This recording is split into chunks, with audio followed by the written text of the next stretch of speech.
Okay, so today I'm going to be showing you guys how to make my habanero hot pepper jelly. Baby, when I tell you this stuff is absolutely insane, and it is going to be the talk of the town at any of your holiday parties this upcoming holiday season. So get your pen and your notepad because it's time to get into it.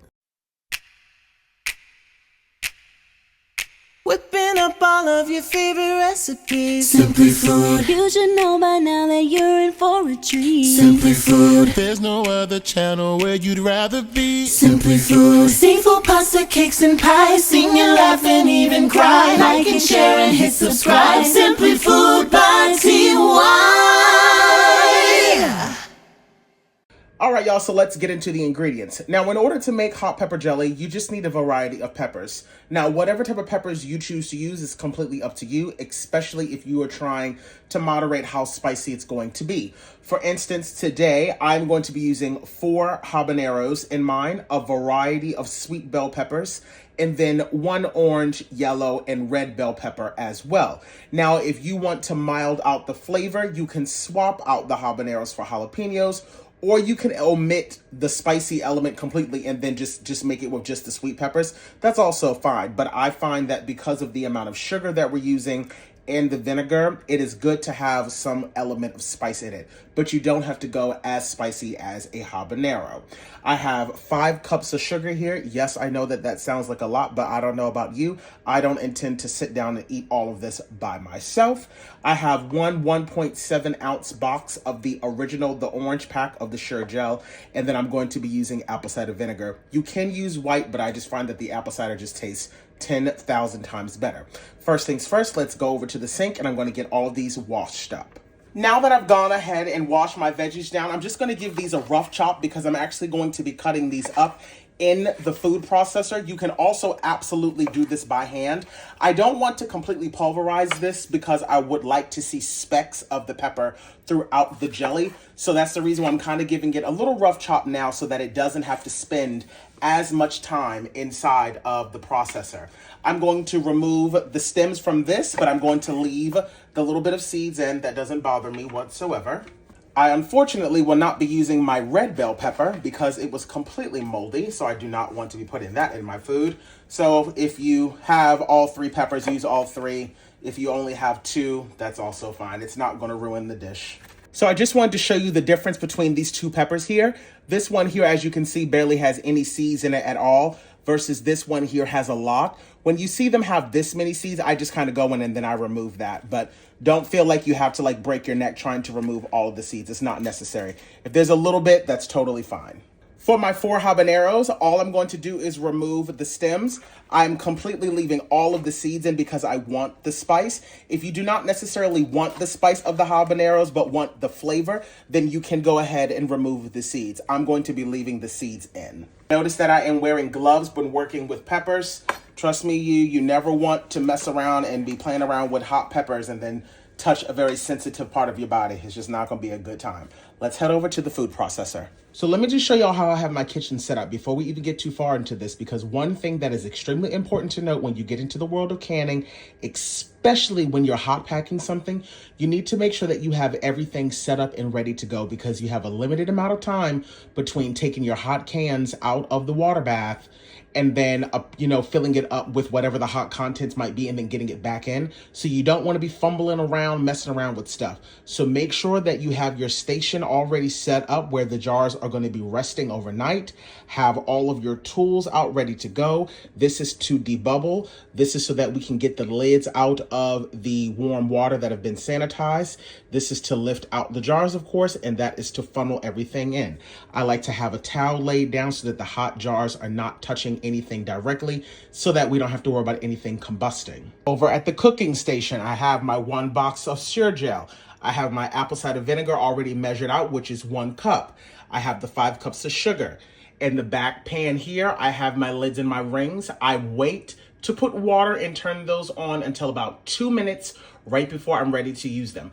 Technically, they say nowadays you probably don't even really need to be doing this step, but I just prefer to, but I only do it for like a minute or so, not the 5 minutes that everyone used to do. I have my pot here ready to go that I'm going to make the pepper jelly in. And then of course, I have my water bath canner here. I already have my jars in there filled up with water, and I have the temperature turned on extremely low. I do not want the water to be boiling at this point because the jelly or the jam itself, whatever you would like to call it, is not going to come out boiling. So I want to try to keep the temperature of the jelly and this relatively the same. So this is just on a very low temperature, keeping the jars nice and sanitized and warm until I am ready to use them. So this is the reason why I'm saying it's important to make sure that you have everything lined up and ready to go. Now we can finally go on ahead over to the food processor and begin chopping things up. Again, I want to be able to see little specks of the peppers in here. So I'm only going to do a little bit of the peppers at a time so that I don't have to pulverize them. Because again, I want to see tiny little specks. So this is probably about as much as I'm going to do for this first level.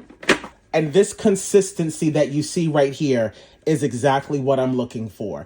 It's not too big, but it's not too small because these are also going to still cook down. But I want to see those beautiful specks of the peppers themselves in the jelly once it sets. It just looks absolutely beautiful. So I'm going to transfer this over to a bowl and complete this process until all of the peppers are done. All right, you guys, so I have all of my peppers all done here. And I mean, the colors just are absolutely stunning. You want the juice and all. We're going to add all of these directly to the pan. We're going to add in our 1 cup of our apple cider vinegar and our 1.75 ounce package of our pectin. Now, if you don't know what pectin is a naturally occurring thickening agent that you find in a lot of fruits. Like you can find it in blackberries, especially in like apples, things like that. But for something like this, where there isn't that much natural pectin occurring, you want to add some to it because this is going to be the thickening agent. I'm now going to give this a good mix, and I want this to come up to a rolling boil. Make sure that you are continuously mixing this while you are waiting for this to come up to a boil, but I would highly advise you to turn on your vent above the stove and just don't put your face directly over this, because as those habaneros get hot, the fumes are going to become very, very potent. Alrighty, party people, now that this is coming up to a boil, I'm now going to set a timer for 2 minutes, and it's extremely important to make sure that during this stage that you are mixing the entire time so that nothing sticks or burns to the bottom. Now that my 2-minute timer is done, I'm going to gradually start to add in my 5 cups of my sugar, making sure that I am slowly adding in the sugar and mixing it in so that I can make sure that it is fully dissolved. You want this to come up to another boil, and once that happens, we're going to set a timer once again for 2 minutes. You guys see how beautiful this color is? It looks like an orange marmalade. That's the reason why I love using the color peppers that I use. So just know that your jelly is going to take on the color of whatever peppers. So if you want to make like a jalapeno pepper jelly, you can absolutely do that. Just use jalapenos. Of course, that means that yours is going to come out more green. If you're only using red peppers, so forth and so forth. And because there is so much sugar in this at this point, it's extremely important to make sure that you are whisking the entire time, but do not rush this step. You really want to make sure that all of that sugar is thoroughly dissolved. So wait until it comes back up to a boil, and then that's when you're going to set your timer for 2 minutes. This is now coming back up to a boil, so I'm now going to set a timer for 2 minutes, which means I can now also go on ahead and add my water to my lids in the back and allow those to sterilize for those 2 minutes. Remember to make sure that you are mixing this the entire time. All right, you guys, my 2-minute timer is done. I've now turned the heat off. If you have any foam floating at the top, feel free to scrape that off and discard that.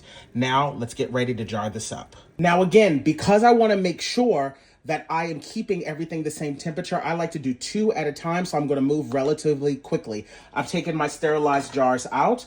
I'm now going to go in with that extremely hot pepper jelly, so please make sure that you are being careful as you add this to the jars. Look at how beautiful that color is. My goodness.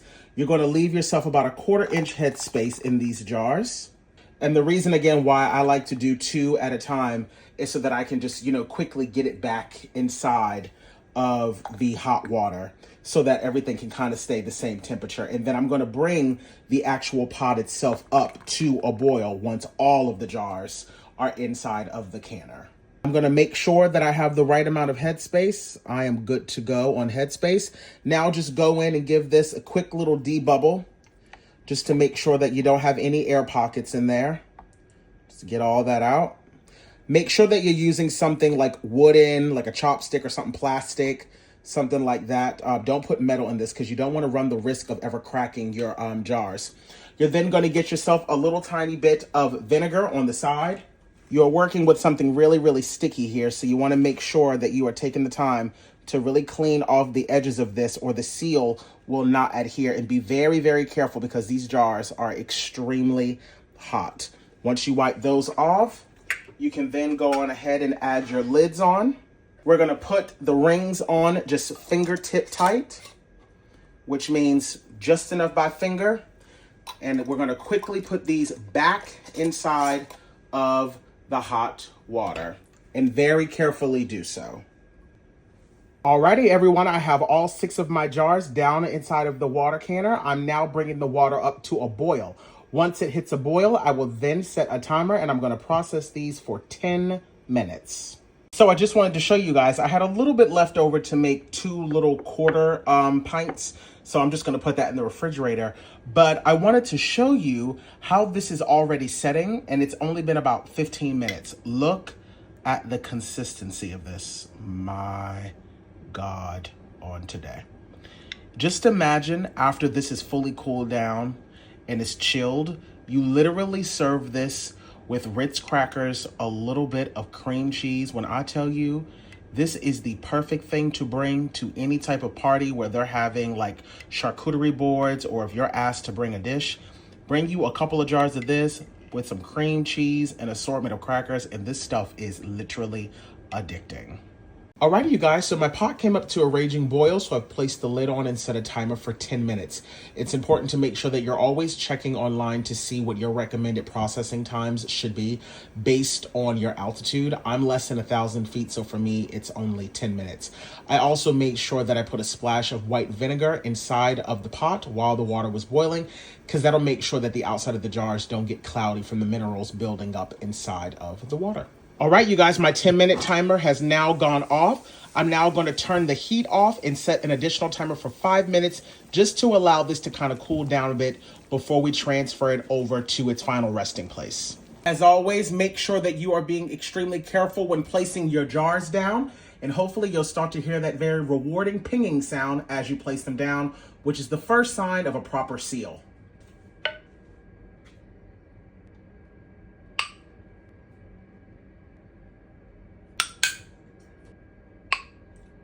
I am now going to cover these bad boys up with a towel and allow these to sit for a full 24 hours before we do anything else. Do not touch them, do not move them, do not try to take the rings off, just leave them be. All right, you guys, it's now been 24 hours, so I'm now going to remove the rings. And a lot of people ask, why is it important to remove the rings?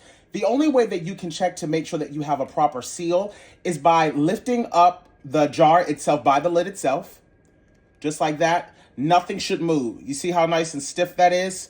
This is a proper seal. The only way that you can inspect this and know that this seal is still fully intact is if this ring is not on there. So it's just a lot easier to be able to keep track of what's going on, because as long as oxygen cannot get inside, no bacteria can grow. So once I take these off, I like to just get a nice little soapy rag and just wipe my jars down just in case there's any like residual gunk on the outside.